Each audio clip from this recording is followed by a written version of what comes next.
हम लोग आज भगवद गीता के 12वें अध्याय भक्ति योग के 6ठे और 7वें श्लोक की चर्चा करेंगे। तो आप लोग कृपया भगवद गीता को ओपन करके मेरे पीछे बोलिए। ये तु सर्वाणि कर्माणि मयि सन्न्यस्य मत्पराः अनन्येनैव योगेन मां ध्यायन्त उपासते तेषाम् अहं समुद्धृता मृत्यु संसार सागरात् भवामि न चिरात् पार्थ मय्यावेशित चेतसाम्। इससे पहला वाला श्लोक आप देख सकते हैं, उसमें लिखा है क्लेशोधिकतरस तेषाम अव्यक्तासक्त चेतसाम, है ना पिछला वाला श्लोक। और यहाँ पे श्लोक कैसे एंड हो रहा है, मय्यावेशित चेतसाम। अंतर देख रहे हैं। और आप उसमें देख रहे हैं कि दोनों में अंतर, जो व्यक्ति की चेतना ब्रह्म में आसक्त है उसके लिए क्लेश ही क्लेश भरा हुआ है। और हमने आचार्यों ने एग्जाम्पल दिया था स्थूल तुषावघाती नाम। स्थूल तुषा मतलब स्थूल मतलब मोटा, भूसी को कूटने से क्या मिलेगा, केवल परिश्रम मिलेगा। तो जिन व्यक्तियों का ब्रह्म में चेतना आसक्त है उन्हें केवल मेहनत मिलेगी, फल नहीं मिलेगा। और इसमें क्या लिखा है, मय्यावेशित चेतसाम। और दूसरा शब्द देख रही भवामि न चिरात् पार्थ। इससे पहले हम शब्दों को विचार कर लेते हैं। ये तु सर्वाणि कर्माणि, ये तु मतलब देखो इन लोगों को बहुत कष्ट मिलेगा, लेकिन ये जो भक्त हैं इन लोगों को यानी वो लोग जो अपने सारे कर्मों को कृष्ण को समर्पित कर रहे हैं। मयि सन्न्यस्य मत्परः भगवान को परम वस्तु परम लक्ष्य मानते हुए उनमें ही अपना जीवन समर्पित कर रहे हैं, इंद्रियों को लगाए हुए हैं। अनन्येव योगेना, अनन्य योग से के द्वारा ही, योग मतलब भक्ति, अनन्य भक्ति के द्वारा अर्थात ज्ञान कर्मादि से मुक्त भक्ति के द्वारा माम ध्यायंत उपासते। केवल ध्यायंत नहीं बोल रहे हैं कि बैठ के बस खाली ध्यान कर रहा है। उपासते मतलब विभिन्न क्रियाओं के द्वारा भगवान को पूजा करता है। ये पहले शब्द से क्लियर हो गया।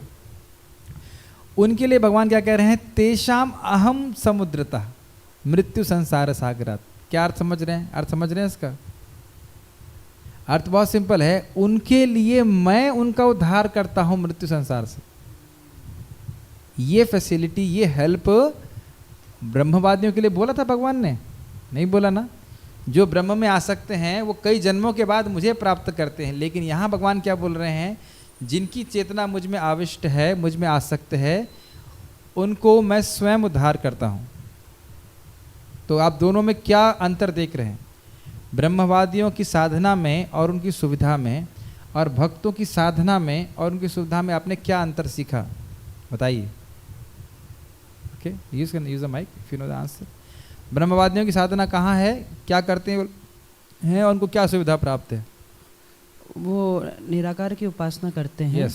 और उनको बहुत मेहनत करनी पड़ेगी तब जाके वहाँ पे पहुँच पाएंगे। हाँ, और सुविधा क्या प्राप्त है उन्हें, सुविधा ये है कि भगवान की पूजा नहीं करनी है।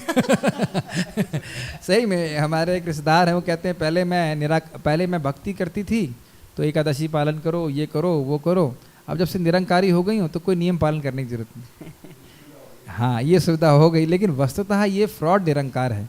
क्योंकि इसमें हमने पढ़ा था सारे जीवात्माओं को सर्वभूत हिते रता, सभी जीवात्माओं के हित के लिए कार्य करना, ऐसे बहुत सारे उनकी भी साधना है, लेकिन बस भगवान को स्वीकार नहीं करते, भगवान को स्वीकार नहीं करते। सबको भगवान रूप में समझना या भगवान की अभिव्यक्ति मानना, लेकिन भगवान को नहीं मानते, बस ये बात है। उनकी आसक्ति जो है वो ब्रह्म में है, ठीक है। और भक्तों की साधना और सुविधा क्या है, तो भगवान के साकार रूप की उपासना करते हैं। लेकिन इस श्लोक के अनुसार क्या क्या करते हैं वो लोग, सारे कार्यों को भगवान को समर्पित करते हैं, भगवान के लिए करते हैं, अनन्य भक्ति करते हैं, भगवान का स्मरण करते हैं। और ऐसे भक्तों के लिए भगवान क्या बोल रहे हैं, क्या सुविधा दे रहे हैं, से भगवान स्वयं लेके जाएंगे। यानी भक्त को क्या करना है, देखिए बड़ा इंटरेस्टिंग है इसमें। मर्जर न्याय और मरकट न्याय दोनों का वर्णन है। मरकट न्याय मतलब बंदरी के बच्चे का न्याय। बंदरी का बच्चा, बंदरी समझते, बंदरिया का बच्चा उसको बंदरिया को पकड़ता है। तो वहाँ कौन सा न्याय इस श्लोक में दिख रहा है आपको? ये तो सर्वाणि कर्माणि मयि सन्न्यस्य मत्परा अनन्य नैव योगेन माम ध्यायन्त उपासते। ये भक्त काम है। भगवान के चरणों को कैसे पकड़ता है? भगवान की सेवा करता है, सारे कर्मों को समर्पित करता है। ये सब कुछ बंदरिया वाले न्याय के अनुसार है। समझ रहे हैं न्याय? बंदरिया का बच्चा बंदरिया को कस के पकड़ा हुआ है। तो कस के पकड़ने वाला श्लोक कौन सा है? 6 नंबर का। लेकिन मर्जर न्याय क्या है? बिल्ली अपने बच्चे को मुंह से पकड़ती है, और वो भगवान बता रहे हैं दूसरे वाले में, तेषाम अहम समुद्रता मृत्यु संसार सागरात। उनका उद्धार करने वाला मैं हूँ। तो भक्तों को ये सोचना नहीं चाहिए कि हमारा उद्धार कैसे होगा, वो भगवान सोचते हैं। भक्तों को ये सोचना चाहिए कि कैसे हम भगवान को संतुष्ट कर सकते हैं। समझ गए? बाकी काम अपने आप करेंगे, और वो अपना काम हमसे अधिक ज़्यादा जानते हैं। कैसे उद्धार करना है, क्या उद्धार करना है, वो जानते हैं। ठीक है? और हर भक्त का अलग अलग प्रकार से भी करते हैं। जैसे क्या नाम है, गजेंद्र को खुद लेने के लिए आए, अजामिल के लिए विष्णु दूतों को भेज दिया। सबका उद्धार अलग अलग तरह से होता है। ध्रुव महाराज के लिए विमान भेज दिया। तो हर व्यक्ति का अलग अलग प्रकार से करते, वो जानते हैं कैसे उद्धार करेंगे। भवामी न चिरात पार्था। कोई व्यक्ति कहेगा कि क्या बहुत समय लगेगा, तो भगवान क्या बोल रहे हैं?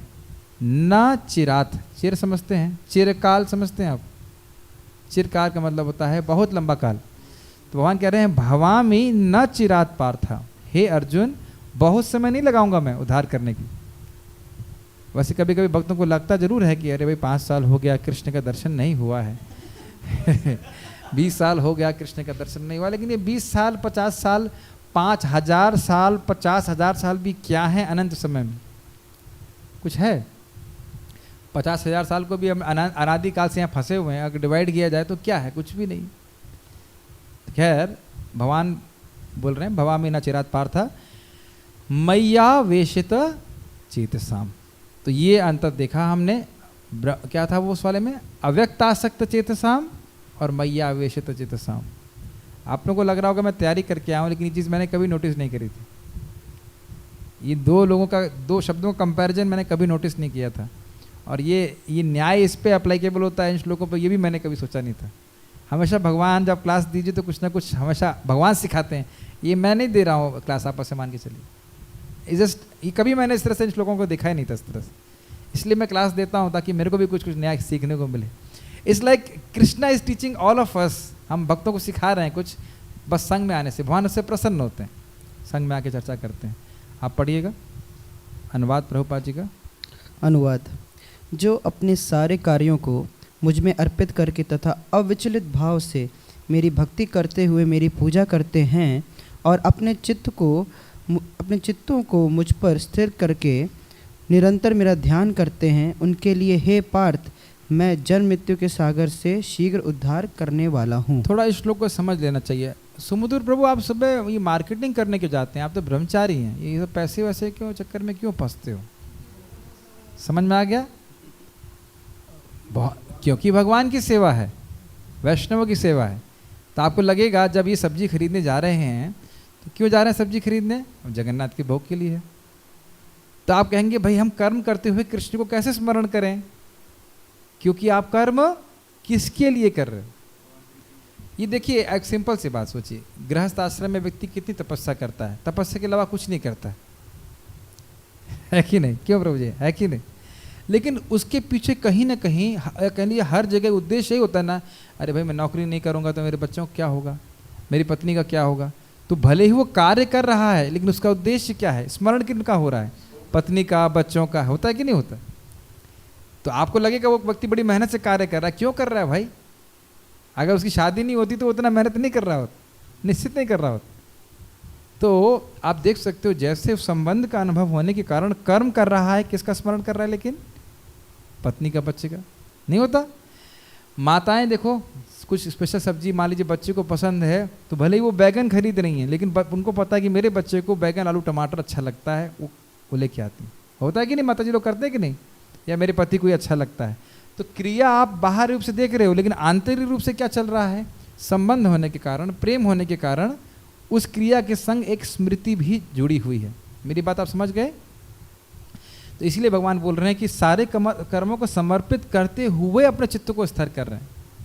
ऐसा नहीं सोचना चाहिए कि बस आप एक जगह बैठे हुए हैं और कृष्ण का स्मरण कर रहे हैं। ये भी है, कुछ बहुत उच्चतर भक्त होते हैं, उनकी ये भी स्थिति भी होती है, लेकिन यहाँ भगवान बता रहे हैं सारे कर्मों को समर्पित करते हुए अपने चित्त को भगवान में स्थिर करते हैं। इसे प्रभुपाद जी कहते हैं प्रैक्टिकल समाधि। हमारे प्रभु जी यहाँ पे हैं, आप प्रचार करने के लिए 6 घंटा तैयारी क्यों करते हैं? कोई आपको धन तो प्राप्त होगा नहीं, क्यों करते हैं? क्या उद्देश्य? एटलीस्ट अच्छा वाला उद्देश्य बता देना। कोई और उद्देश्य हृदय में तो पता नहीं, लेकिन अच्छा वाला बताइए जो होना चाहिए। क्या उद्देश्य? भगवान की सेवा अच्छी तरह से कर सकें, अच्छे से हो सके, कुछ जो बद्ध आत्माएं हैं उनको हम समझ, भगवान को ज्ञान दे सकें और वो उसको समझा सके। तो आप बाहर के लोग भी और सब कुछ एग्जाम की तैयारी करते 6-7 घंटे, लेकिन भक्त मान लो 3-4 घंटे, 5 घंटे, 6 घंटे तैयारी कर रहा है। जैसे परम पूज्य राधा गोविंद महाराज बता रहे थे कि एक लेक्चर के लिए 5-5, 6-6 घंटे तैयारी करते थे महाराज, टीका पढ़ते थे, ये करते थे, वो करते थे। तो उद्देश्य क्या है? उन क्रियाओं को करते भी उद्देश्य क्या है? कृष्ण से प्रसन्न होंगे। और आप देखेंगे कि बहुत बड़ी सुविधा है। क्यों? क्योंकि कार्य करना बंद नहीं करना आपको, जो आपको अच्छा लगता है कार्य करना, बस खाली कृष्ण को समर्पित कर देना। ये सब, ये बात ध्यान रखिएगा, क्योंकि आगे के श्लोकों में जैसे हम लोग करते जाएंगे ये बातें बार बार आएंगी कि मन आपका कहीं उधर उधर मतलब हो भी रहा है, लेकिन अगर आपका क्रियाएं लगी हुई हैं तो भी आप भगवान के धाम चले जाओगे। इसलिए भगवान की प्रैक्टिकल सेवा करना भी आपकी मुक्ति का कारण हो जाता है। भगवान किसी भी सेवा को कम नहीं मानते। आगे पढ़िए। तात्पर्य एक चीज आप समझ गए ना, अपनी क्रियाओं को समर्पित करना है, अपने चित्त को भगवान को में लगाना है, और भगवान देखेंगे कि आपकी मुक्ति कब होगी, वो आपका हेडेक नहीं है।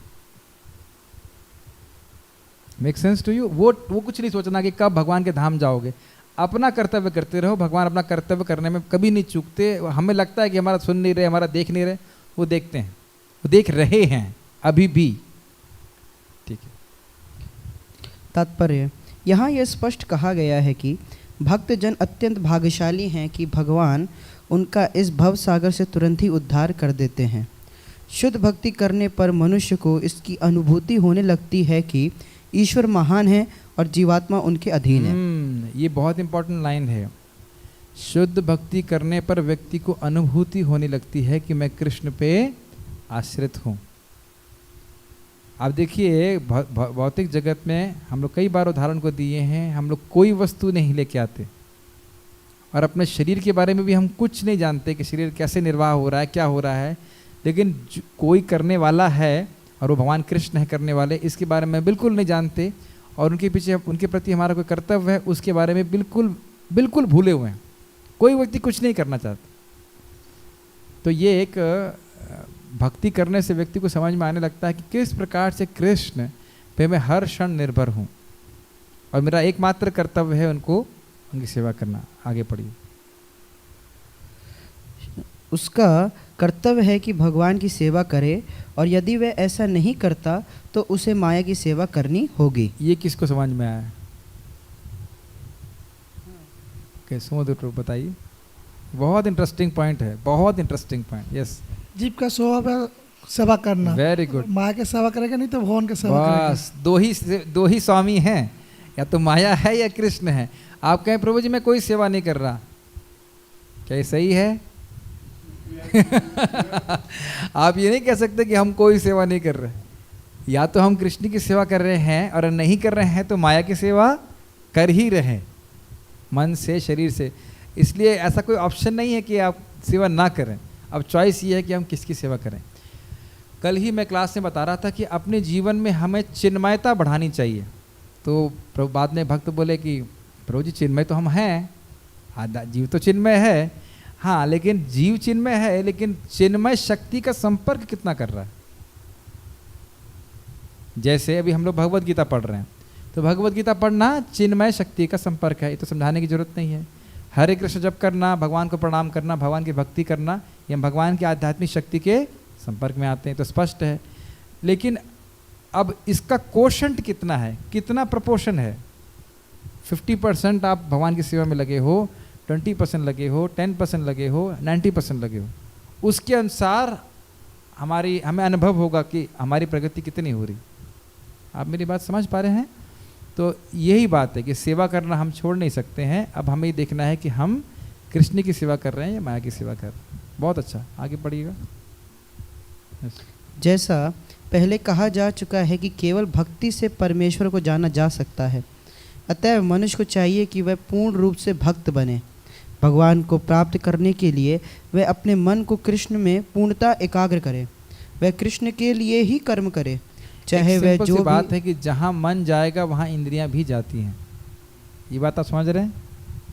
वो अलग बात है कि हम जब करते हैं तो मन उधर उधर जाता है, हम जाने मतलब अपनी इंद्रियों को नहीं जाने देते, लेकिन जहाँ आपका मन जाएगा प्राय वहीं हम जाने लगते। आज सुबह जैसे मोबाइल वाला जो क्या चीज़ मोबाइल वाला? मोबाइल आप देख रहे थे, मैं कुछ बोल रहा था, आपने नोटिस? हाँ, वो तो अलग, वो तो खैर अलग ही चीज़ है, तो अलग बात है कि मन आपका कहीं एब्जॉर्ब है तो आपकी इंद्रियां कुछ अंदर से काम ही नहीं करती।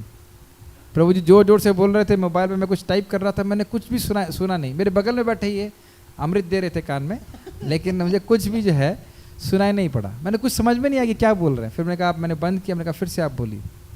मन का इतना शक्ति है, अद्भुत शक्ति। खैर, लेकिन बात यह है कि अगर मन हमारा भगवान में आसक्त है तो हमारी इंद्रियां चाहेंगी भगवान की सेवा करना, हम करना चाहेंगे कुछ कृष्ण के लिए कर्म।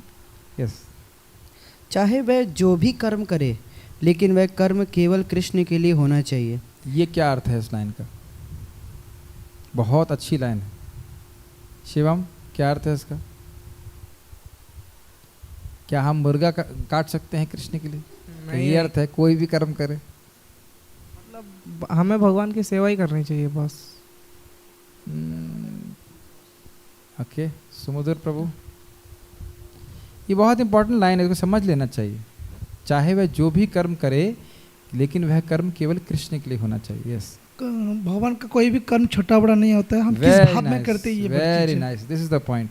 यानी कि कोई व्यक्ति ठाकुर जी के लिए बर्तन मांज रहा है, कोई व्यक्ति प्रचार कर रहा है, कोई व्यक्ति सब्जी लेने के लिए जा रहा है, कोई व्यक्ति मैनेजमेंट कर रहा है, या और कोई भी सेवा कर रहा है, भगवान केवल ये देखते हैं कि ये व्यक्ति मेरी सेवा में लगा हुआ है।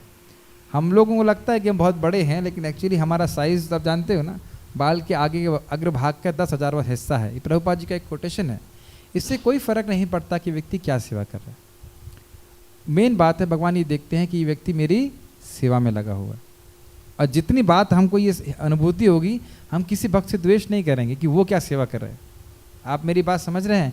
अगर मैं ये सोचूंगा कि ये सेवा अधिक महत्वपूर्ण है, वो सेवा अधिक महत्वपूर्ण है, तो मैं समझूंगा वो अधिक महत्वपूर्ण है, फिर मैं उसे द्वेष करूंगा। लेकिन महत्वपूर्ण बात ये है कि क्या मैं कृष्ण को प्रेम कर रहा हूँ कि नहीं। मैं जो भी सेवा कर रहा हूँ वो प्रेम वश कृष्ण को प्रसन्न करने के लिए कर रहा हूँ या गुरु को प्रसन्न करने के लिए कर रहा हूँ कि नहीं। हम तो अपने आप प्रसन्न हो ही जाएंगे अगर ये भाव रहेगा कि गुरु और कृष्ण प्रसन्न हो, तो इसी के द्वारा सच्ची प्रसन्नता प्राप्त होगी। जितना मैं सोचूंगा कि मैं कैसे प्रसन्न होऊंगा, उतना प्रसन्नता नहीं आएगी। माइक दे दीजिए प्रभु जी। पता नहीं, ये वैसे तो गलत से लगता है, मतलब कई बार क्या तो प्रदर्शन के लिए होता है। वो मान लो मैं सेवा कर रहा हूँ, बुहारी लगा रहा हूँ यहाँ पर, और आप यहाँ के इंचार्ज हैं, तो मेरे मन में एक ऐसी वो रहेगी कि जैसे आपकी निगाह में आ जाऊँ मैं। देखिए, ये क्या भाव है? ये शुरुआत में जरूरी है। शुरुआत में भक्तों को इस प्रकार का प्रोत्साहन मिलना जरूरी होता है, और इतनी आसानी से जाता नहीं है। जैसे मान लीजिए कोई कुकिंग करता है तो पूछता जरूर है, जी नमक ठीक है क्या। अब कहने का अर्थ है वो जानना चाहता है कि कैसा बना, और हमें सराहना करनी भी चाहिए, आवश्यक है। ये कोई एटलीस्ट बहुत अपनी कॉलर ऊंचा नहीं करना चाहिए व्यक्ति को। देखो मुझसे बड़े को झाड़ू नहीं लगा सकता, लेकिन देखे तो बहुत हानिकारक है, थोड़ा डेंजरस। दुनिया को दिखाने के लिए करेंगे, क्योंकि दुनिया हमेशा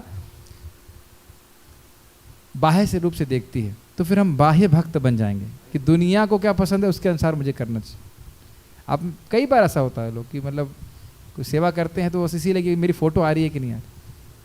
लेकिन अगर वो नाम जप करता रहेगा, श्रवण करता रहेगा, उसके बाद उसको ये सब फीका लगने लगेगा, इससे कुछ हमारे को फर्क नहीं पड़ता। मेन बात है कि कृष्ण संतुष्ट हो जाए। इस संबंध में शबरी का उदाहरण अच्छे से याद आ रहा है कि शबरी को उनके गुरुजी ने बोला था कि आप रोज अपने आश्रम को बुहारो, कभी भी ग्राम आ सकते हैं। तो कई साल बीत गए थे और वो रोज रोज कृष्ण के लिए, भगवान राम के लिए ऐसा व्यवस्था करती थी और रोज भगवान नहीं आते थे।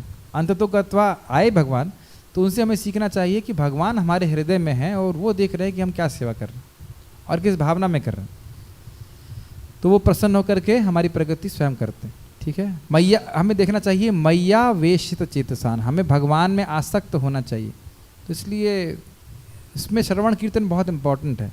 अगर श्रवण कीर्तन नहीं होएगा तो हम इसी प्रकार की भावनाओं से ग्रसित रहेंगे, लोग मुझे देख रहे हैं कि नहीं देख रहे हैं। हमारे गुरु महाराज इस बारे में बोल रहे थे कि बाहर के लोग आपको आउटसाइड इन देखते हैं, मतलब बाहर से आप कैसे चमक धमक रहे हो उसके अनुसार सोचते हैं ये तो बहुत अच्छा भक्त है, और भगवान आपको इनसाइड आउट देखते हैं कि अंदर से कैसे। और तो इसका अर्थ ये नहीं कि भगवान दोष देखते हैं, लेकिन भगवान ही जानते हैं, भगवान जानते हैं कि हमारी भक्ति का स्तर कितना बड़ा है। तो धीरे धीरे बाह्य से आंतरिक भक्त हमें बनना है। हाँ, माइक पे बोलिएगा। इसमें जैसे कर्म लिखा है, चाहे वो जो भी कर्म करे, तो कर्म का मतलब यहाँ पे नॉर्मल मटेरियल कर्म का मतलब वो उस तरह से नहीं लेना चाहिए जैसे हम सोचते हैं कर्म का अर्थ है मतलब वेदों में वर्णित क्रियाएं। यहाँ कर्म का मतलब एक्शन, कोई भी क्रिया कर रहा है। कृष्णार्थम अखिल चेष्टा, भगवान कृष्ण के लिए सारी चेष्टाएं करना, उस अर्थ में लिखा जा रहा है। कर्म का मतलब यहाँ पे है भक्ति कर्म, कृष्ण कर्म। यहाँ पे तो प्रभुपाद सेवा, अब सेवा बोलिए, कर्म बोलिए, सेवा में क्या हाथ पैर से कुछ कार्य नहीं करते आप? तो कर्म का रूढ़िवादी अर्थ मत लीजिएगा कि वो जो वेदों में वर्णित कर्म है अपनी कर्मकांड वाला कर्म। भक्ति में ज्ञान और कर्म के अलावा कुछ है ही नहीं। भगवत ज्ञान है कि नहीं और भगवत सेवा है कि नहीं, लेकिन उन कर्म और ज्ञान से बचना है जो हमारी भक्ति को आवृत करते हैं। अब मंगल आरती जाते हैं तो कर्म हुआ कि नहीं हुआ? ये तो कर्म नहीं है। अरे भाई एक शब्द का रूढ़िवादी अर्थ होता है, मतलब एक फिक्स्ड अर्थ है, उसके अलावा भी तो अनेक अर्थ होते हैं। हाँ, अच्छा, कर्म का कर्म का एक रूढ़िवादी अर्थ हो गया, ट्रेडिशनल अर्थ हो गया कि जो वेदों में वर्णित सकाम कर्म है वो। लेकिन कर्म का ये भी अर्थ होता है कि स्नान करना कर्म है कि नहीं? क्रिया, हाँ, सांस लेना क्रिया है कि नहीं? वेदों में लिखा है कि सांस लो। आप वेद सुन करके सांस लेते हैं समझ गए? तो वेदों में लिखा है कि आप अग्निहोत्र यज्ञ कीजिए। वो कर्म एक अलग कंटेक्स्ट में है, कर्म कांड। भक्ति में भी कर्म है, वो कृष्ण कर्म कहलाता है, उसको आप अकर्म भी कह सकते हैं। और कर्म फल नहीं, लेकिन कर्म तो है, क्रिया तो है, एक्शन तो है, ये बात बोली जा रही है। ठीक है, तो मेन बात ये जो समुद्र प्रभु ने समझाया, यही इंपॉर्टेंट बात है कि आपको भगवान ने जो शक्ति दी है उसको भगवान की सेवा में लगाइए। कंपटीशन की कोई आवश्यकता नहीं, किसी से कंपटीशन कर नहीं रहे हैं हम, खाली अपने आप को बेहतर भगवान का भक्त, भगवान का सेवक बनाने का प्रयास कर रहे हैं। भक्ति का यही आदर्श है। ओके, भक्त भगवान को प्रसन्न करने के अतिरिक्त और कुछ भी नहीं चाहता। उसके जीवन का उद्देश्य कृष्ण को प्रसन्न करना होता है और कृष्ण की तुष्टि के लिए वह सब कुछ उत्सर्ग कर सकता है। और जिस प्रकार अर्जुन ने कुरुक्षेत्र के युद्ध में किया था। उत्सर्ग का मतलब त्याग सकता है। ठीक है, जैसे कि अर्जुन की आसक्ति थी कि मैं गुरु को कैसे मारूंगा, मैं अपने स्वजनों से कैसे युद्ध करूंगा, उनका वध करूंगा। तो जब समझ गए कि कृष्ण का प्रसन्नता इसमें है, कृष्ण चाहते हैं ऐसा हो, तो फिर उन्होंने किया। यस, ये आपको बात बहुत सिंपल लग रही है, लेकिन अपने जीवन में भी अप्लाई करना पड़ेगा। आज ही मैं एक भक्त को बोल रहा था कि भाई, उन कह रहे थे कि मैं अगर भक्तों के संग जप करने जाऊंगा तो मेरे माता पिता दुखी हो जाएंगे। अरे मैंने कहा आप कल मर जाओगे तो आपके माता पिता क्या करेंगे? दुखी हो या नहीं हो, आप सही कार्य कर रहे हो, कृष्ण से प्रसन्न होंगे, गुरु वैष्णव प्रसन्न होंगे, ये जीवन के ध्येय को लगाना चाहिए। जितना हम इस बात को लगाएंगे अपने जीवन में, उतना सुखी हो जाएंगे। क्योंकि देखिए, सत्य तो ये है कि ना तो हमारा कोई माता है ना कोई पिता है। इसका अर्थ ही नहीं कि हम लोग रूखे हो जाएं, लेकिन सत्य तो है, ये बात है कि नहीं? आपके पिता हैं? हाँ, इस जन्म में है, और पिछले जन्म में कौन थे? और उसके वाले में उनका अब याद भी नहीं है, एकदम। किसी को याद है? जीरो, एकदम याद नहीं है। तब हर जन्म में उन लोगों को इतनी महत्व दे रहे हैं जिनको अगले जन्म में आप बिल्कुल भूल जाओगे। आप सोचा कभी इस तरह से कि भाई मेरे माता ऐसा बोल रहे हैं, पिता ऐसा बोल रहे हैं, माता ऐसा बोल रही, पिता बोल रहे हैं? अरे कृष्ण क्या बोल रहे हैं? जो माता धाता पितामह है वो क्या बोल रहे हैं? वो कह रहे हैं मेरी शरण में आओ। कितने जन्म हम ऐसे और जगह उनके चक्कर में फंस चुके हैं। तो व्यक्ति को भगवान, इसका अर्थ ही नहीं कि उनकी हम सेवा नहीं करें, प्रेम नहीं करें, आदर नहीं करें, लेकिन भक्ति को नहीं कॉम्प्रोमाइज़ करना चाहिए इस बारे में। तो इसमें लिखा है उद्देश्य कृष्ण को प्रसन्न करना। यस, यह विधि अत्यंत सरल है। सरल है क्या? वाकई सरल है। मनुष्य अपने कार्य में लगा सरल है अगर हमारा चित्त भगवान में आकृष्ट है, अन्यथा बहुत मुश्किल हो जाती है। यस, मनुष्य अपने कार्य में लगा रहकर हरे कृष्ण महामंत्र का कीर्तन कर सकता है। ऐसे दिव्य कीर्तन से भक्त भगवान के प्रति आकृष्ट हो जाता है। यहाँ पर भगवान वचन देते हैं कि वे ऐसे शुद्ध भक्त का तुरंत ही भवसागर से उद्धार कर देंगे। यानी कि हरि नाम करने से भगवान में आसक्ति उत्पन्न होती है। मैया वेशित चेतसाम, चेतना भगवान की तरफ उन्मुख होती है, और जब भगवान की तरफ चेतना उन्मुख होने लग जाती है तो भगवान अपने आप ही ऐसे भक्त का उद्धार कर देते हैं।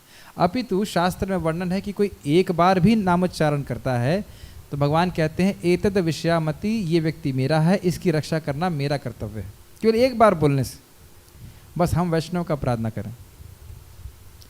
वैष्णव अपराध और 7वां नाम अपराध ये न करें। नाम के बल पे पाप ना करें और वैष्णव का अपराध ना करें।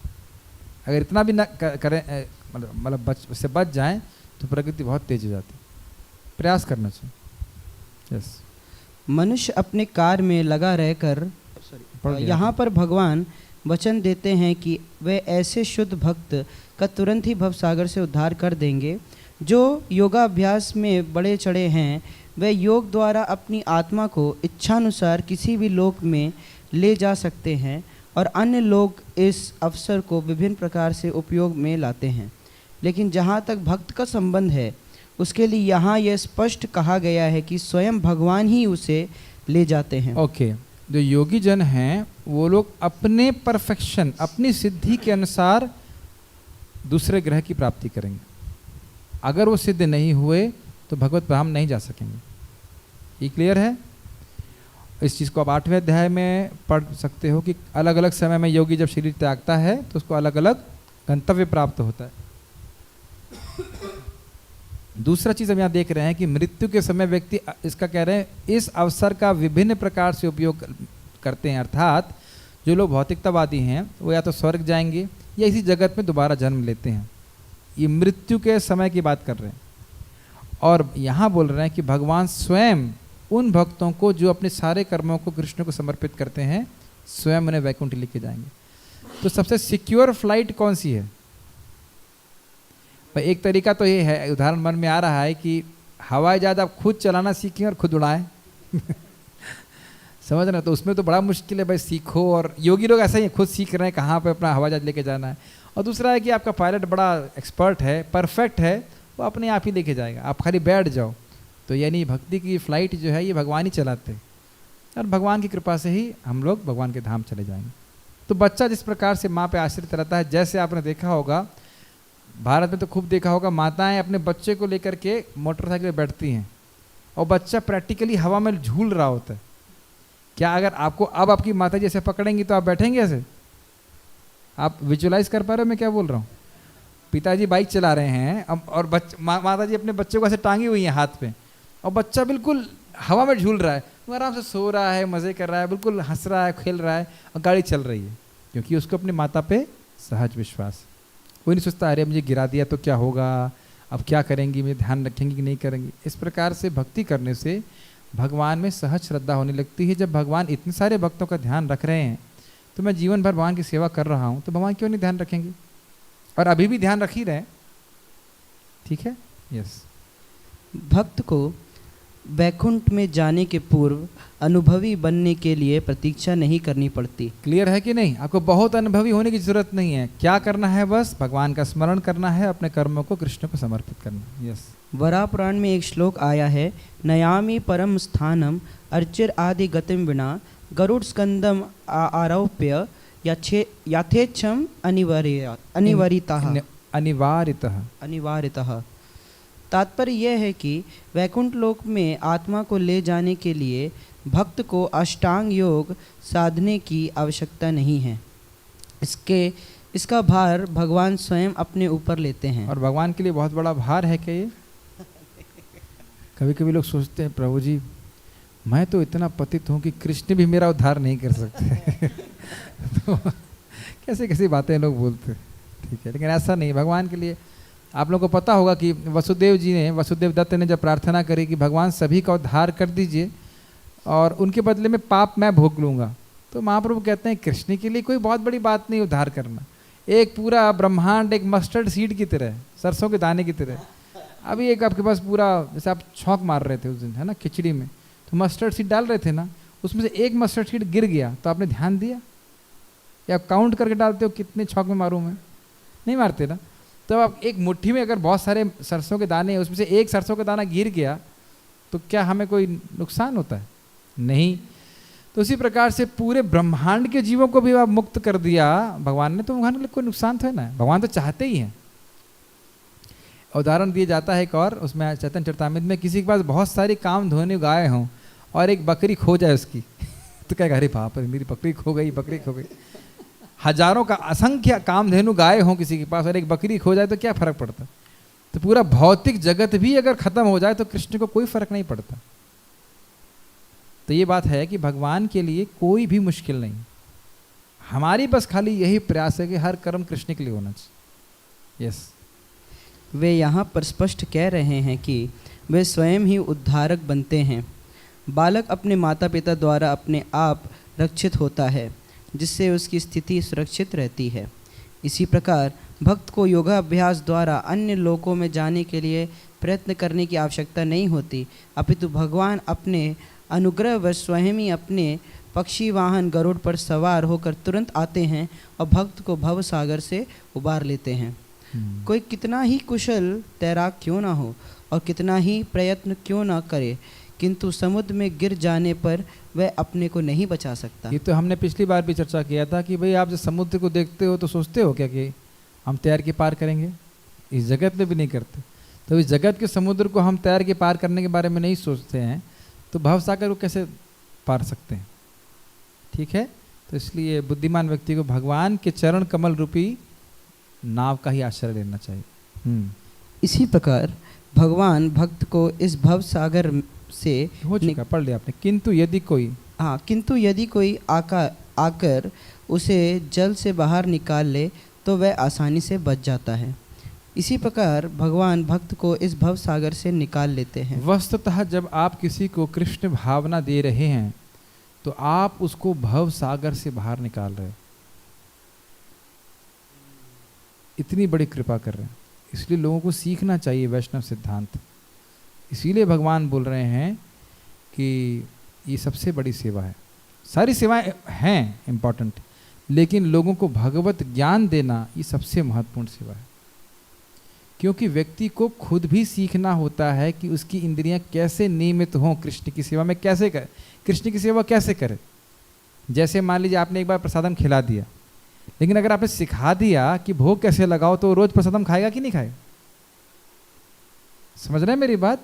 तो इसलिए प्रसाद का महत्व बताना आवश्यक है, कैसे भोग लगाते हैं उसे सिखाना आवश्यक है। ये बहुत आवश्यक है। प्रचार मतलब उसकी पूरी ट्रेनिंग होनी चाहिए, कैसे वो हर कर्म को कृष्ण को समर्पित करे। अगर आप ऐसे किसी को बोल देंगे या कोई रिकॉर्डिंग सुन लेगा कृष्ण को कर्म समर्पित करे, तो कहेगा कृष्ण है कहाँ, जा समर्पित करूं। लोग प्रश्न करते हैं मेरे को, प्रभु जी आपने बोला कि अपनी इंद्रियों को भगवान की सेवा में लगाना भक्ति है, तो कहाँ है भगवान जो मैं लगाऊं? तो ये इसकी आवश्यकता है, किस प्रकार से विग्रह के रूप में है, सारा कुछ ट्रेनिंग देने की जरूरी है। तब समझ में आता है अच्छा हाँ मैं कृष्ण के लिए कर रहा हूँ। बहुत समय लगता है लोगों के लिए। तो इसलिए हर भक्त का कर्तव्य है कि कम से कम एक व्यक्ति होनी चाहिए। और हमें कुछ नहीं करना है, जो आचार्यों की रस्सी है वही हमें हैंड ओवर कर देनी है। आचार्यों ने जो हमें बताया है ज्ञान, प्रभुपाद जी समझा रहे हैं, हरे कृष्ण मंत्र जप करो, भगवान के लिए सेवा करो, भगवान की सेवा करो, अपने आप व्यक्ति मुक्त हो जाएगा। लेकिन ये एक बार बोलने से नहीं आता है, बार बार उस व्यक्ति को समझाएंगे तब जाकर समझ में आता है उसको। यस, फॉलो अप करना पड़ता है। आगे पढ़िए। मनुष्य को केवल कृष्ण भावनामृत की सुगम विधि का अभ्यास करना होता है और अपने आप को अनन्य भक्ति में प्रवृत्त करना होता है। किसी भी बुद्धिमान व्यक्ति को चाहिए कि वह अन्य समस्त मार्गों की अपेक्षा भक्ति योग को चुने। इसका अर्थ क्या है? अर्थ ये है कि अन्य ज्ञान कर्म में फंसने की ज़रूरत नहीं है। कर्म कांड करे, ज्ञान कांड करे, ऐसा नहीं होना चाहिए। यस, जैसे मान लीजिए, मैं वही उदाहरण दूंगा, हवाई जहाज़ में आप बैठे हो और ऐसा लगता है कि हवाई जहाज़ बहुत धीरे धीरे चल रहा है, तो क्या बस में बैठ जाएंगे आप? कहेंगे हाँ बस लग रहा है तेज़ चलती है, बस में लगता है बस तेज़ चलती है, तो क्या बस में जाएंगे बाबू जी? अगर आपको लग रहा है कि हवाई जहाज़ धीरे चल रहा है, चल नहीं रहा है धीरे, आपको लग रहा है हवाई जहाज़ धीरे चल रहा है, तो आप खिड़की खोल के नीचे जो बस जा रही है उस पर बैठेंगे? नहीं ना बैठेंगे। तो इसीलिए शास्त्र सुनना बहुत जरूरी है। क्या ये श्लोक प्रेरणादायक नहीं लगता आपको? क्या आपको लगता नहीं है इसको कि हाँ देख करके हम ये जो भी मैं कृष्ण के लिए कर्म करने का मुझे मौका मिल रहा है, भगवान की सेवा करने का मौका मिल रहा है, मेरा कितना बड़ा सौभाग्य है। यही मुझे एकदम सीधे स्पष्ट, चाहे कोई भी कार्य हो, अगर टॉयलेट बाथरूम भी साफ कर रहा है वो मंदिर में या कहीं भी सेवा कर रहा है भगवान की, वो भगवान को प्रसन्न करता है। कितना सुंदर बात है। क्योंकि कर्म करने के लिए पढ़ाई लिखाई की जरूरत नहीं है। आप किसी माता जी को बोल दीजिए कृपया आप सब्जी काटिए, तो क्या उनको काका का जानना होता है? गांव में कौन सी माता जी को पढ़ाई लिखाई होती है, लेकिन सब्जी तो काट सकती हैं। फूल तो कोई भी चुन सकता है, भगवान के लिए फूल माला कोई भी बना सकता है। ये हमने 11.55 में चर्चा किया था, अगर आपको याद हो तो। तुलसी का पौधा कोई भी उगा सकता है, भगवान को समर्पित कर सकता है। यस, नारायणी में इसकी पुष्टि इस प्रकार हुई है, या वै साधन संपत्ति पुरुषार्थ चतुष्टये विना तदाप्नोति नरो नारायणाश्रयः। इस श्लोक का भावार्थ यह है कि भगवान को चाहिए, मनुष्य को चाहिए, मनुष्य को चाहिए कि वह ना तो सकाम कर्म की विभिन्न विधियों में उलझे, ना ही कोरे चिंतन से ज्ञान का अनुशीलन करे। क्या अर्थ है? अर्थात यह कर्म कांड और ज्ञान कांड में ना फंसे। यस, जो परम भगवान की भक्ति में लीन है वह उन समस्त लक्ष्यों को प्राप्त करता है, और जो अन्य योग विधियों, और मत लगाइए उसमें, और नहीं है, और है, जो अन्य योग विधियों, चिंतन, अनुष्ठानों, यज्ञों, दान पुण्यों आदि से प्राप्त होने वाले हैं। वेदेषु यज्ञेषु तपः सुचैव दानेषु यत् पुण्य फलम प्रतिष्ठम अतीयेति तत्सर्वमिदं विदित्वा योगी परम स्थानम अपैति चाद्यम। वेद अध्ययन करने से, यज्ञ करने से, तपस्या करने से जो भी पुण्य मिलता है एक योगी को प्राप्त हो जाता है, और साथ साथ वो भगवान का धाम भी प्राप्त करता है। आगे पढ़ लीजिए। भक्ति का यही विशेष वरदान है। अर्थात भक्ति कर रहे हैं तो मैं और कुछ करने की आवश्यकता नहीं। यस, केवल कृष्ण के पवित्र नाम हरे कृष्णा कृष्णा कृष्णा हरे हरे, हरे राम राम राम हरे हरे का कीर्तन करने से ही भक्त सरलता तथा सुखपूर्वक परम धाम को पहुंच सकता है। प्रभुपाद जी संबंध में बोलते हैं एक परपट में कि हमारे भक्त हरे कृष्ण मंत्र का जब पूरा नहीं कर पा रहे हैं और पूजा करने की बहुत कठिन कठिन विधियों को हमारे सामने लेके आ रहे हैं। भगवान के अर्चा विग्रह की बहुत कठिन कठिन विधियां ऐसे भी कर सकते हैं क्या, ऐसे भी कर सकते हैं क्या, प्रभुपाद जी तात्पर्य में लिखते हैं। और कुछ वो भक्त जब नहीं कर पा रहे थे तो कहने का अर्थ ये है 16 माला जप कीजिए, जितना प्रभुपाद जी ने बताया है उसके अनुसार ठाकुर जी की सेवा कीजिए। बहुत क्या कहते हैं एक्स्ट्रा तपस्या करने की जरूरत नहीं है। कुछ लोग अपने मन से ही बोलने चालू कर देते हैं हम एक ही बार खाएंगे, या और अन्य तपस्या घटा कर लेते हैं। लेकिन जो मुख्य तपस्या है हरे कृष्ण मंत्र जप करने की और दूसरों को हरे कृष्ण मंत्र जप कीर्तन कराने की, चलो आप एक बार खा करके जप तो कर लोगे, लेकिन प्रचार की शक्ति रहेगी क्या? तो जितना भी आपका आवश्यक है प्रचार के लिए, सेवा के लिए जो भी आवश्यक है वो करना चाहिए। हमें तुरंत हम रूप गोस्वामी और रघुनाथ दास गोस्वामी नहीं बन सकते, तो इसलिए उनका अनुकरण करने के बजाय दूसरों, इससे प्रायः अहंकार आ जाता है। देखो वो 3 टाइम खा रहे हैं, मैं तो एक ही बार खा रहा हूँ और बाकी टाइम हम मिथ्या अहंकार खा रहे हैं, है कि नहीं? इस प्रकार से अहंकार नहीं आना चाहिए। जो भी तपस्या करें उससे हृदय सॉफ्ट और नम्र होना चाहिए। लेकिन इस धाम को अन्य किसी धार्मिक विधि द्वारा प्राप्त नहीं किया जा सकता। भगवद गीता का निष्कर्ष 18वें अध्याय में इस प्रकार व्यक्त हुआ है, सर्वधर्मान् परित्यज्य माम एकं शरणं व्रज अहं त्वां सर्वपापेभ्यो मोक्षयिष्यामि मा शुचः। आत्म साक्षात्कार की अन्य समस्त विधियों को त्याग कर केवल कृष्ण भावनामृत में भक्ति संपन्न करनी चाहिए। इससे जीवन की चरम सिद्धि प्राप्त की जा सकती है। मनुष्य को अपने गत जीवन के पाप कर्मों पर विचार करने की आवश्यकता नहीं रह जाती, क्योंकि उसका उत्तरदायित्व भगवान अपने ऊपर ले लेते हैं। ये थोड़ा समझ लेना चाहिए। वर्णाश्रम धर्म के बहुत सारे नियमों का पालन भक्त ना भी कर पाए, लेकिन भक्ति की श्रवण कीर्तन आदि विधि का पालन कर लेता है, उससे पार हुआ है। मान लीजिए कोई कह के श्राद्ध नहीं कर पा रहे, कोई बात नहीं, हरे कृष्ण मंत्र आप जब कर रहे हो, भक्ति कर रहे हो, उसी से सारे कुल का उद्धार हो जाता है।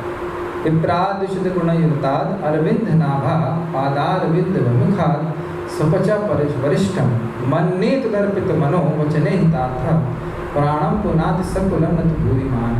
कोई ब्राह्मण कुल में है और ब्राह्मण के गुणों से युक्त भी है, लेकिन अगर भगवान का भक्त नहीं है तो वो व्यक्ति अपना भी उद्धार नहीं कर सकता। लेकिन अगर कोई भगवान का भक्त है और कुत्ता खाने वाले के भी पैदा हुआ है, लेकिन अपने मन वचन कर्म को कृष्ण को समर्पित कराइए तो सर्वाणी कर्माणी इस श्लोक के अनुसार, तो न सिर्फ अपना उद्धार करेगा, प्रहलाद महाराज कह रहे हैं पूरे कुल का उद्धार करेगा।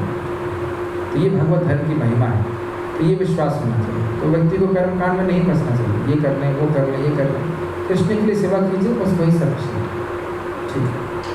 अतः मनुष्य को व्यक्ति आध्यात्मिक अनुभूति में अपने उद्धार का प्रयत्न नहीं करना चाहिए। समझ में आया? ये नहीं सोचना चाहिए कि अब मैं भक्ति कर रहा हूँ तो मेरी प्रगति कैसे होगी। कैसे होगी? भक्ति करने से होगी।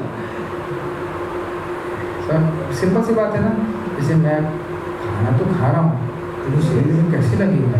अरे भाई खाओगे तो अपने आप ही सब हो जाएगा। ये चीज़ श्रीमद् भागवत में बताई गई, अगर आपकी जठराग्नि स्ट्रांग है तो अपने आप खाना हजम हो जाता है। उसी प्रकार से भक्ति करने से मिथ्या अहंकार अपने आप नष्ट हो जाता है। आपको चिंता करने की जरूरत नहीं। चिंता केवल इस बात की है कि क्या हम नियमित रूप से भजन अपना कर रहे हैं कि नहीं कर रहे, इस चीज़ को देखते हैं, अपने आप भगवान की भक्ति के प्रभाव से हो जाता है। प्रत्येक व्यक्ति को चाहिए कि वह परम शक्तिमान ईश्वर कृष्ण की शरण ग्रहण करे, यही जीवन की सर्वोच्च सिद्धि है। तो श्रील विश्वनाथ चक्रवर्ती ठाकुर की टीका को हम देखेंगे, आपको मैं पढ़ रहा हूँ, आप टीवी पे देख सकिएगा। परंतु ज्ञान के बिना भी भक्त केवल भक्ति के द्वारा बड़ी आसानी से संसार से मुक्ति प्राप्त कर लेते हैं। इस संबंध में मैं भगवत धर्म पे एक लेक्चर सुन रहा था, तो उसमें प्रश्न उठाते हैं कि अरे भाई, मान लीजिए रूम में अंधेरा है, तो क्या अंधेरा किसी की पूजा करने से समाप्त हो जाएगा? लाइट जलाने से होगा ना। तो अगर जीव अपने आप को शरीर मान रहा है तो जीव को ज्ञान देना चाहिए ना, बोलना चाहिए ना कि तुम ब्रह्म हो, अहम ब्रह्मास्मि बोलना चाहिए, तब उसे ज्ञान हो जाएगा। लेकिन शिला स्वामी कोट करते हैं भगवान के जो शब्द है गीता में, त्रैगुण नहीं, दैवी ऐसा गुणमयी मम माया दुरत्य मामेव ये प्रपद्यन्ते माया विताम दुरत्य। ये जो अंधकार है ये जीव की सृष्टि नहीं है, ये अंधकार माया के द्वारा है, और माया भगवान की शक्ति है। तो इसलिए जब हम भगवान का आश्रय लेते हैं तो माया छोड़ेगी। चिल्लाने से कि मैं ब्रह्म हूँ, अंधकार का नाश नहीं होता। महाराज जो कर रहे थे ऐसे तो बोलेंगे हम ब्रह्मास्मि, लेकिन बाद में ब्रह्म को चाय चाहिए। और सही में देखा जाता है कि उनकी बुरी आदतें छूटती नहीं हैं, और हम देखते हैं कि एकदम यंग भक्त, अब सब लोग यंग ही तो हो, हरे कृष्ण जब करने से कितने कठोर जीवन जी लेते हैं। अरे अब चाय भी नहीं पीते, वाह। आप लोगों को लगता है कि अब चाय नहीं पीते तो हानि हो रही? कुछ भी नहीं लगता। लोग जो मांस खाने वाले होते हैं मांस छोड़ देते हैं, यहाँ तक कि मैथुन भी त्याग कर देते हैं, शादी भी नहीं करते बहुत से। तो क्यों हो पा रहा है? कौन शक्ति दे रहा है? भगवान दे रहे हैं। अलग से हमारे पास कोई शक्ति नहीं सब कुछ करने। तो इसलिए बहुत ज्ञान ना भी हो, भगवान का शरणागत है, भगवान की भक्ति कर रहा है, पर क्यों? क्योंकि भगवान मर्जर न्याय भगवान पकड़ के उसको लेके जाए। इसका अर्थ ये नहीं कि भक्त को ज्ञान नहीं होना चाहिए। हमने आज सुबह भी सुना था, भगवान के बारे में सुनना चाहिए, लेकिन ये नहीं कि अगर ज्ञान बहुत शास्त्र ज्ञान नहीं है तो भगवान की शरण में वो नहीं जा सकते। विश्वास होना चाहिए, मेन बात ये। मुझे प्राप्त करने के लिए अन्य सभी प्रकार के साधनों का त्याग करके वह अनन्य भक्ति योग का संपादन करते हैं, जिसका अर्थ है वह भक्ति, कर्म, ज्ञान और तपस्या इत्यादि अवयवों से मुक्त होनी चाहिए। अनन्येव योगेना, इसको समझाया, समझ आ गया आप लोगों को? तो स्पष्ट समझ में आ रहा होगा। ज्ञान कर्म योग का आश्रय नहीं लेते। तो आप कहेंगे क्या प्रभु जी, फिर आप लोग थोड़ा योगा क्यों करते हैं? शरीर को ठीक रखने के लिए करते हैं। इसका ये नहीं, इसका अर्थ ये नहीं कि अब आप सूर्य नमस्कार करेंगे, अनुलोम विलोम करेंगे तो नाम में रुचि मिल जाएगी। नाम में रुचि इससे नहीं मिलती, शरीर थोड़ा शरीर ठीक रहता है बस। 10-15 मिनट कर लेने से भक्तों को कोई भक्ति में नुकसान नहीं है, ठीक है। जैसे भक्त अगर बीमार पड़ते हैं तो डॉक्टर के पास क्यों जाते हैं? तो जो आवश्यक है वो करना है, लेकिन भक्त की भावना यही रहती है कि अंत तो करता हूँ मैं भगवान पे ही देता हूँ, चाहे सूर्य नमस्कार करूँ चाहे कुछ भी करूँ, स्वस्थ मैं इसी हूँ कि कृष्ण कृपा करें, भजन कर पाएंगे। लेकिन ये नहीं सोचना चाहिए कि इससे नाम रुचि प्राप्त हो जाएगी। नाम रुचि तो भगवत कृपा से ही प्राप्त होगी, वैष्णव की कृपा से ही प्राप्त होगी। यह कहा गया है यत् कर्म भीर यत् तपसा ज्ञान वैराग्य तश्चयत् योगेन दान धर्मेण श्रेयो भीर तेरैरपि सर्वं मद्भक्ति योगेन मद्भक्तो लभते अंजसा। अच्छा मतलब आसानी से। स्वर्गापवर्गमधामा कथंचित यदि वांछति। अगर आप लोग ध्यान दिए हो तो ये श्लोक जो मैं बता रहा हूँ, इसका अनुवाद पढ़ेंगे, ये प्रभुपाद जी ने ऑलरेडी कोट कर दिया। जो भक्ति जो आपको अन्य कर्मों करने से मिलेगा वो भक्ति करने से मिल जाता है। याद है कि मैंने थोड़ी देर पहले चर्चा किया था वही चीज़। भले प्रभुपाद जी संस्कृत नहीं कोट करी है, लेकिन एकदम स्पष्ट दिख रहा है कि आचार्य की टीका से लिया। इन सारी वस्तुओं को जो सकाम कर्म, तपस्या, ज्ञान, वैराग्य, योग, दान, धर्म तथा जीवन को पूर्ण बनाने वाले अन्य सारे साधनों से प्राप्त की जाती हैं, मेरा भक्त मेरे प्रति भक्ति से अनायास प्राप्त कर लेता है। यहाँ पे एक शब्द है कथंचित यदि वांछति, अर्थात ऐसा नहीं है कि भक्त को स्वर्ग जाना ही पड़ेगा, अगर उसकी इच्छा है तो जा सकता है। समझ गए? अगर वो मुक्ति चाहता है तो मुक्ति प्राप्त कर लेगा। ऐसा नहीं कि जाना ही पड़ेगा, नहीं चाहेगा तो सीधे भगवान के धाम, और चाहेगा तो क्रम से मुक्ति होगी धीरे धीरे। तो यहाँ पे आप देख रहे हैं, यदि मेरा भक्त किसी न किसी तरह स्वर्ग जाने, मोक्ष या मेरे धाम में निवास करने की इच्छा करता है तो वह ऐसे वर सरलता से प्राप्त कर लेता है। जैसे आप सब जानते हैं, कृष्ण बलराम जब मथुरा गए थे तो उनको माला पहनाया एक व्यक्ति ने, क्या नाम था उसका? सुदामा। भगवान ने कहा एक बार माला पहनाया तो भगवान ने कहा ठीक है, तुम आप इस जीवन में सुखी रहोगे और मेरे धाम को प्राप्त करोगे। तो आप देख सकते हैं कि भगवान बहुत कृतज्ञ है। एक माला पहनाने से इतना लाभ हो रहा है, जीवन भर रोज माला पहनाए तो कितना फायदा होगा।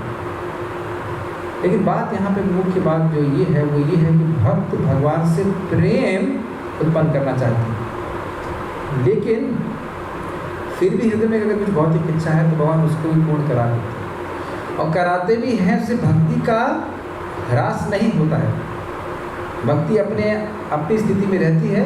वो इच्छा अपने आप भगवान धीरे धीरे साफ करते हैं, उसको देते भी हैं, हृदय भी साफ करते जाते हैं। तो ये बात ये उन लोगों के लिए कि यदि वो चाहते हैं, अगर अर्थात शुद्ध भक्त नहीं चाहते, यदि चाहते हैं तो वो आराम से मिल जाएगा, उसको अलग से प्रयास करने की जरूरत नहीं। श्रीमद् भागवतम में बताया गया है 11, 20, 32, 33 मोक्ष धर्म में नारायणीय भाग में ऐसा कहा गया है। देखिए प्रभुपाद ने कोट किया ना ये श्लोक, अभी पढ़ा था ना आपने। ये वै साधनम संपत्ति पुरुषार्थ चतुष्टये तया बिना तदाप्नोति नरो नारायणाश्रयः। तो इसको समझाने की जरूरत नहीं, खाली मैं पढ़ दे रहा हूँ। 4 पुरुषार्थों में जो विभिन्न साधनों के द्वारा प्राप्त किया जा सकता है, यह बिना किसी प्रयास के उस व्यक्ति के द्वारा प्राप्त हो जाता है जो भगवान नारायण की शरण लेता है, जो सभी की शरण है। मैं इसीलिए दिखा रहा हूँ किस प्रकार से प्रभुपाद जी किस प्रकार से देखिए आचार्यों की टीका को एकदम साथ में लेके चलते हैं। कितनी मेहनत की है बताइए, एक एक टीका को देखा। हाँ, कभी बलदेव विद्याभूषण, कभी शिला विश्वनाथ चक्रवर्ती ठाकुर, और शिला विश्वनाथ चक्रवर्ती ठाकुर विश्वेंद्र स्वामी पूर्ववर्ती आचार्यों की टीका को ही लेके चलते हैं। सुंदर श्लोक के अर्थ के लिए कहाँ से? यस। फिर भी संसार बंधन को पार करने का क्या तरीका है? तो प्रश्न उठा रहे हैं, कह रहे हैं संसार को पार पाने के मार्ग में के बारे में प्रश्न ही नहीं होता, क्योंकि बिना उस साधन के भी मैं स्वयं ही उनको पार ले जाता हूँ। मतलब भक्तों को इंटरेस्टिंग है, अगर आप इस श्लोक को विचार करें तो भगवान के भक्त मृत्यु संसार से पार होने का प्रयास नहीं कर रहे हैं। तो क्या कर रहे हैं? अपने कर्मों को कृष्ण को समर्पित कर रहे हैं और अपनी चेतना को कृष्ण में आविष्ट कर रहे हैं। अंतर देख रहे हैं आप?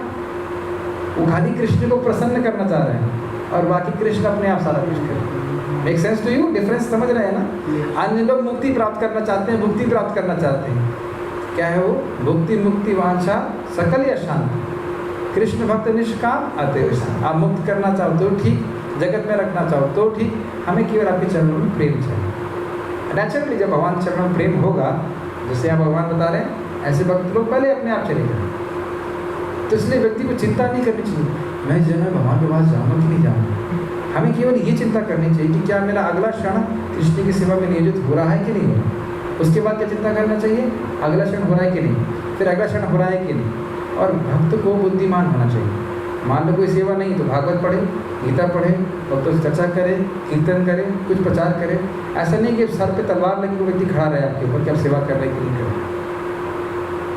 खुद व्यक्ति को अन्य दिमाग लगाना चाहिए मैं कैसे कृष्ण की और अन्य रूप से सेवा कर सकता हूँ। कृष्ण की अर्थात कृष्ण की और गुरु की और वैष्णव की, ठीक है। ऐसा नहीं केवल कृष्ण की करो बस, वही तो आएंगे बचाने के, वैष्णव थोड़ा आएंगे बचाने के लिए, ऐसा नहीं सोचना चाहिए। मैं स्वयं ही उनके संसार रूपी सागर कतराता हूँ। तो मतलब भक्तों को पार पाने की चिंता करने की जरूरत नहीं है, भगवान ही आश्रय है। यहाँ से समझ लेना चाहिए कि भगवान का भक्तों के प्रति प्रेम होता है, ज्ञानियों के प्रति नहीं। याद आ रहा ना? क्लेशो जगत शाम अव्यक्ता आसक्त चित्त, जो अवक्त में आ सकते हैं उनको क्लेश मिलता है, लेकिन जो भगवान में आ सकते हैं भगवान उनका स्वयं उद्धार करते हैं। कोई प्रश्न है, कोई जिज्ञासा है? ओके, माइक दीजिए प्रभु जी।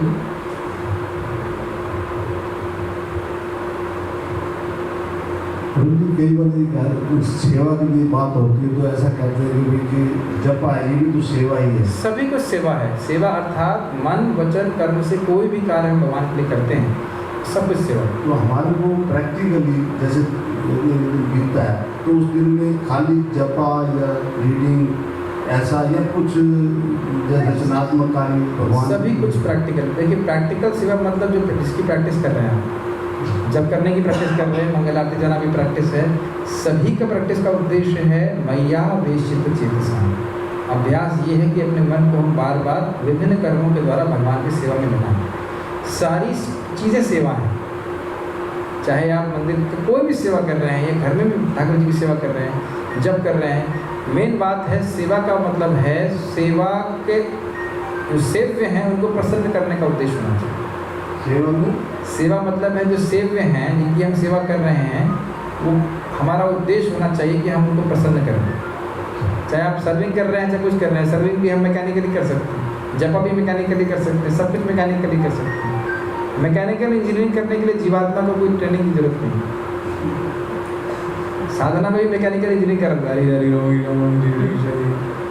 ऐसे बहुत कुछ कर सकते हैं, लेकिन मुख्य उद्देश्य है कि कृष्ण प्रसन्न हो। जैसे मान लीजिए हम जब ध्यान पूर्वक क्यों करते हैं, क्योंकि कृष्ण उससे अधिक प्रसन्न होते हैं।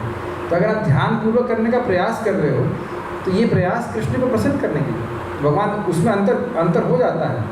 जो ऐसे बाला जब कर रहा है उसको भी लाभ होगा, लेकिन जो ध्यान पूर्वक कर रहा है उसको और लाभ होगा। जो शास्त्र पढ़ रहा है इसलिए नहीं कृष्ण से प्रसन्न होंगे, उनको और लाभ होगा। ऐसे ही पढ़ेगा, अरे गुरु जी ने बोला है तो कर रहा हूँ, तो भी लाभ होगा, लेकिन एक आग्रह हो तो और उसको लाभ होगा। मंगल आरती जा रहे हैं, हाँ अटेंडेंस लगानी है तो भी लाभ होगा, लेकिन नहीं कृष्ण प्रसन्न होंगे और साथ से नृत्य कर रहा है, भक्ति कर रहा है तो भगवान और उससे प्रसन्न। ठीक है, चलिए स्टॉप है। श्रीमद् भगवद गीता की जय। श्रील प्रभुपाद की जय।